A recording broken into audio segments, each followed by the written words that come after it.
Eto na mga kapatid, ang isa sa mga dapat nating abangan na kapatid serye ng taon ang My Best Friend, Eman. Silipin natin ang mga kaganapan sa kanilang taping at live mula sa Quezon City. May Express report si MJ Marfori. Nako MJ, excited na ang lahat para dito. Anong mga ganap dyan sa taping?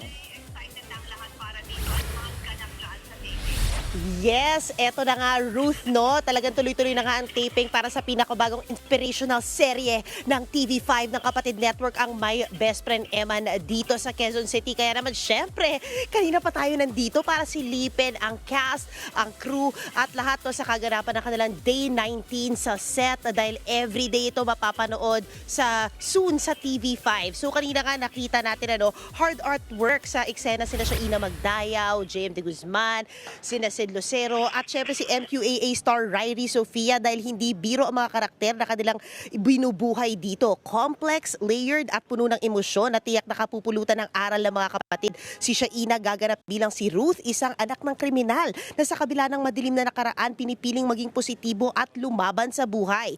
Meron siyang anak dito, isang PWD na ginagampanan naman ni Ryrie Sofia at sa karakter ni James De Guzman na si Mateo, isang ex-convict na pilit tinatahak ang tuwid na landas para sa pamilya nila. Misteryoso naman na magiging papel ni Sid Lucero bilang si Joshua, isang tauhang magpapagulong at magtatanong at maglalagay ng matitinding hamon sa storya ng My Best Friend Eman. At ayon sa direktor na si Derek Cabrido, hindi lang ito pampamilya, tatalakayin din ang mga kontrobersyal at unusual na mga paksa na bihira nating mapanood sa isang serye.